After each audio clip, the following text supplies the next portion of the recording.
A cikin wani dare, wata na haskakawa. Audu bai iya barci ba, sai ya ji tukunya ce take rawa a hankali. Tukunya ta ce a hankali, Audu. Audu ya tashi tsaye yana cewa, wayyo Allah, wa ke magana? Tukunya ta ce, Audu ka saurara. Ba duk wanda ya ci abinci daga cikina abu ne abokinka ba. Zuciyar Audu ta buga da ƙarfi. Me kike nufi? Wa ke so ya cutar da ni? Tukunyar ta yi shiru.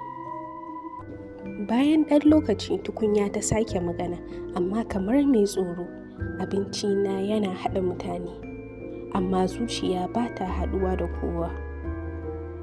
Sai ta ƙara da murya mai rauni ta ce, ɗaya daga cikinsu zuciyarsa tana da duhu.